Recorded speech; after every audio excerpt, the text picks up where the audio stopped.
Ya, pemirsa, menolak rencana Menkes mendatangkan dokter asing, Profesor Budi Santoso, Dekan Fakultas Kedokteran Universitas Airlangga Surabaya dicopot dari jabatannya. Alasan penolakan karena Indonesia mampu mencetak dokter berkualitas untuk memenuhi kebutuhan dokter di tanah air. Untuk membahas hal ini lebih jauh, kita telah terhubung dengan pengamat kesehatan Pak Iqbal Mukhtar. Selamat sore, Pak Iqbal. Selamat sore, Mas Samuel, apa kabar? Sehat? Kabar baik, sehat, alhamdulillah. Pak, ini terkait dengan pemberhentian Dekan FK Unair, Prof. Bus. Seperti apa tanggapannya? Saya kira yang pertama, kalau memang ini disebabkan karena pendapat beliau yang menyatakan ketidaksetujuannya terhadap dokter asing, maka menurut saya pemberhentian ini merupakan hal yang tidak tepat ya. Karena sebenarnya pendapat yang dilontarkan seorang guru besar itu kan merupakan pendapat yang valid. Jadi itu merupakan alternative opinion yang seharusnya bisa dipertimbangkan oleh institusi, dalam hal ini Universitas Airlangga. Ya, apapun pendapat yang dikemukakan itu tidak bisa dijadikan basis, tidak bisa dijadikan alasan untuk memecat jabatan dari seseorang. Apalagi kita tahu bahwa di universitas atau di perguruan tinggi itu kan ada prinsip-prinsip yang harus dipenuhi. Misalnya prinsip kebebasan akademik atau academic freedom. Ada kebebasan untuk berpendapat. Jadi mereka bisa mengemukakan pendapatnya terlepas dari pendapat itu dapat diterima atau tidak. Karena memang kampus itu kan sebenarnya merupakan ajang tempat di mana kita menguji perbedaan pendapat. Ada juga prinsip lain di mana bahwa universitas itu harus melakukan respect for diverse opinion. Apapun opini yang ada itu tetap harus dihargai, harus dipertimbangkan, dan harus didiskusikan secara mature, secara saintifik. Jadi menurut saya penolakan yang dilakukan ini kalau memang didasarkan pada penolakan dari Prof. Budi itu terhadap dokter asing, menurut saya ini merupakan hal yang tidak tepat. Oke, dan pemberhentiannya menurut Pak Iqbal apakah tergesa-gesa dan sebenarnya memang menyalahi prosedur seperti itu? Iya, kalau saya melihat sebenarnya memang agak tergesa-gesa ya, karena kan kita tahu bahwa itu sekitar minggu lalu, Prof. Budi Santoso itu kan mengeluarkan statement di media ya, bahwa beliau itu tidak setuju dengan kedatangan dokter asing. Nah, kurang dari 1 minggu kemudian, beliau itu dipanggil oleh rektor. Kemudian di dalam pertemuan itu, beliau itu diminta untuk menjelaskan apa alasannya. Nah, Prof. Budi Santoso itu kan memberikan penjelasan bahwa ini merupakan alasan saya, ini merupakan argumen saya gitu. Nah, di situ dengan jelas rektor itu mengatakan bahwa mereka tidak bisa menerima adanya staf dari Universitas Airlangga itu yang memiliki opini yang tidak sejalan dengan opini pemerintah. Nah, kita kan tahu bahwa program dokter asing ini merupakan sebuah program yang dicanangkan oleh Kementerian Kesehatan. Dan kelihatannya mereka akan sungguh-sungguh menjalankan program ini. Kemarin kita melakukan diskusi dengan salah seorang staf tenaga kesehatan. Di situ dengan jelas disebutkan bahwa Indonesia ini dianggap kekurangan dokter 120.000 dokter. Dan karena itu untuk melakukan percepatan mereka merencanakan untuk mendatangkan dokter asing. Nah, ini sebenarnya yang dikritik oleh Prof. Budi Santoso. Nah, kita sendiri berpendapat bahwa kritikan seperti ini kan sebenarnya sah-sah saja ya. Sebagai seorang guru besar yang telah berkecimpung di bidang kedokteran selama puluhan tahun, dan beliau mengemukakan sebuah pendapat, saya kira pendapat itu bukan hanya pendapat apa adanya. Pendapat ini pasti didasarkan oleh pemikiran yang jelimet, didasarkan oleh evidence based, didasarkan oleh data. Jadi sebenarnya pendapat seperti ini itu bukan dilawan dengan pemecatan. Itu merupakan tradisi yang sangat tidak tepat.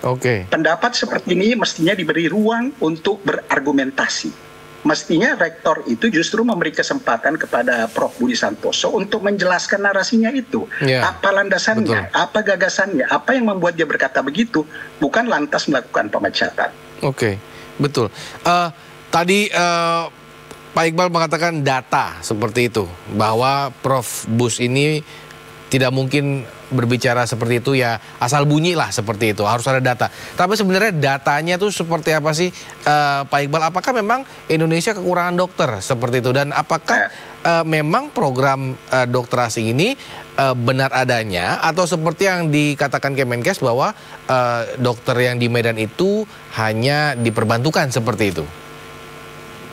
Jadi sebenarnya kita berangkat dari data ya. Jadi Kementerian Kesehatan itu selalu berargumen bahwa Indonesia ini kekurangan masif jumlah dokter gitu. Jadi alasan yang digunakan itu dulu selalu itu adalah rasio WHO. Jadi selalu disebutkan bahwa rasio WHO itu adalah 1 dokter untuk 1.000 penduduk. Itu kata Kementerian Kesehatan. Nah, berdasar Kementerian rasio yang disebutkan oleh Kementerian Kesehatan ini, mereka kemudian berargumen bahwa Indonesia itu sebenarnya kekurangan 120.000 dokter.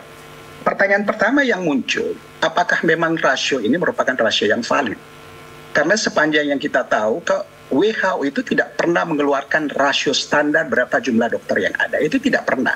Jadi walaupun kita cari, kita telisik di sumber manapun, tidak pernah sekalipun WHO mengeluarkan statement bahwa rasio dokter dengan penduduk itu harus 1:1000. Kenapa? Karena WHO itu sendiri tahu bahwa setiap negara itu memiliki kapasitas, memiliki sistem, memiliki keterbatasan yang berbeda antara satu negara dengan negara lain. Sehingga kalau dia menetapkan satu standar yang berlaku untuk seluruh negara, maka banyak kemungkinan negara tidak bisa mencapai standar tersebut. Betul. Jadi rasio itu sebenarnya saya tidak tahu dari mana diambil. Nah, saya kira ini merupakan persoalan yang pertama yang harus kita diskusikan dulu. Apakah memang Indonesia kekurangan 120.000 atau tidak gitu. Nah, persoalan saat yang terjadi di Indonesia saat ini kita melihat bahwa memang ada terjadi ketimpangan antara jumlah dokter yang ada di Jawa dan di luar non-Jawa. Jadi itu memang jelas ketimpangannya. Bahkan kadang-kadang kalau kita lihat misalnya katakanlah di Papua atau di Sulawesi Barat, ketimpangannya itu berpuluh-puluh kali lipat. Tapi persoalan yang terjadi di sini, apakah ini persoalan terkait dengan jumlah yang kurang atau terkait dengan distribusi yang tidak merata? Nah, kalau kita mengatakan kita ingin mengundang dokter asing di sini untuk memenuhi kebutuhan dokter yang kurang di sini, maka tentu saja dokter asing ini itu harus bekerja di daerah-daerah perifer, di daerah-daerah tempat di mana dokter itu benar-benar kekurangan. Pertanyaan saya, apakah dokter asing ini bersedia datang dan bekerja di tempat-tempat tersebut? Betul. Atau justru nanti mereka akan semakin menumpuk di Jakarta, yang membuat densitas dokter itu justru makin padat. Itu pertanyaan pertama kalau menurut saya. Jadi kita harus berangkat, starting point-nya itu adalah kita melihat apakah jumlah 120.000 ini valid atau tidak. Kami pernah melakukan hitung-hitungan ya dengan teman-teman yang ada. Kami punya semacam komite yang kita melakukan perhitungan tentang jumlah dokter yang dibutuhkan di Indonesia. Sebenarnya tidak sebanyak 120.000 itu. Jumlah dokter yang dibutuhkan di Indonesia kalau berdasar rasio saat ini itu sekitar 50-60.000. Dan sebenarnya ini bisa diproduksi oleh universitas yang ada di Indonesia dalam waktu 5 atau 6 tahun. Karena sekarang kan produksi dokter umum aja di Indonesia setiap tahun itu kan berkisar antara 12 sampai 13.000 dokter. Jadi kalau kita membutuhkan katakanlah 50.000, 60.000, kita hanya butuh sekitar 5-6 tahun untuk memproduksi jumlah dokter yang banyak ini. Lantas apa urgensinya misalnya kita mengajak dokter asing untuk masuk berkecimpung di negara ini? Saya kira itu yang menjadi masalah. Baik, berarti sebenarnya yang diperlukan adalah mapping seperti itu ya, Pak Iqbal ya, terkait dengan kebutuhan dokter kita di mana paling banyak terkonsentrasi di Pulau Jawa. Tapi sebenarnya apakah program ini memang sudah berjalan atau memang baru wacana saja, Pak Iqbal? Kalau saya lihat sebenarnya ini masih merupakan wacana ya. Di sebuah wacana yang digelontorkan oleh pemerintah dengan harapan ya saya tidak tahu ya apakah ini program ini akan dijalankan atau tidak. Tapi saya melihat ada keseriusan dari pemerintah karena memang program dokter asing ini telah masuk di dalam klausul atau salah satu pasal yang ada di dalam Undang-Undang Kesehatan Nomor 2023. Jadi memang ada keseriusan ya untuk mendatangkan ini. Bahkan saya dengar ya ada beberapa informasi yang saya dapatkan dari teman. Ada beberapa rumah sakit itu yang mulai mendata. Jadi mereka mulai mendata kebutuhan dokter asing mereka itu berapa banyak, di bidang apa, dan ada proses yang akan mereka telisi sebelum mereka mengundang dokter asing itu datang di sini. Jadi secara nasional ini memang belum ada, tetapi ada upaya-upaya ke sana yang sementara berjalan. Berarti ini kalau dokter asing masuk sejalan juga dengan biayanya berarti ya, Dok? Maksudnya bahwa harganya mungkin akan lebih mahal seperti itu. Kira-kira nanti akan berimplikasi kepada rakyat juga harus membayar kesehatan lebih mahal lagi seperti itu. Begitu nggak sih sebenarnya Pak Iqbal? Nah, itu sebenarnya yang menjadi salah satu barrier dari program ini. Ya, jadi mesti kita membuka mata untuk melihat. Jadi saya memberikan gambaran sederhana aja. Misalnya, katakanlah kita mengambil seorang dokter jantung dari Amerika misalnya yang masuk ke Indonesia. Dokter jantung di Amerika itu rata-rata pendapatannya per bulan itu sekitar 600 juta. Itu di sana, take home pay-nya itu 600 juta. Pertanyaan saya, kalau kita mengundang mereka untuk masuk ke Indonesia, tentu saja mereka datang ke Indonesia itu dengan harapan untuk mendapat kesejahteraan yang lebih baik. Betul. Mereka bisa mendapat salary yang lebih tinggi, take home pay yang lebih tinggi, anak-anaknya bisa sekolah, mereka bisa sejahtera di sini, ya kan? Iya. Nah, apakah pemerintah itu sudi memberikan pembayaran yang besar tersebut untuk seorang dokter asing misalnya? Sementara katakanlah dengan pembayaran tersebut, dia bisa memberi gaji mungkin sekitar 6 atau 7 ahli jantung di Indonesia. Kita ini berbicara tentang fairness, ya kan?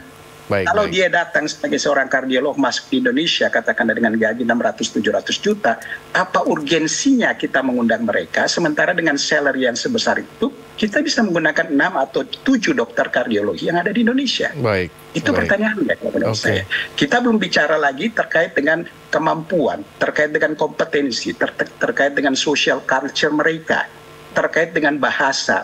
Apakah ketika mereka masuk ke Indonesia itu mereka telah memiliki kecukupan kemampuan untuk berartikulasi, berkomunikasi, berbahasa dengan baik dengan masyarakat, atau justru nanti akan timbul gap of communication yang membuat efektivitas pengobatan penata laksana itu justru menjadi terganggu. Banyak sekali berarti variabelnya yang mempengaruhi wacana ini ya Pak Iqbal. Kita berharap pemerintah akan memutuskan hal yang tepat baik untuk program atau wacana ini dan juga terhadap status Pak Bus itu sendiri. Terima kasih telah bergabung bersama kami sore hari ini Pak Iqbal. Salam sehat. Terima kasih Mas Samuel, sehat selalu ya.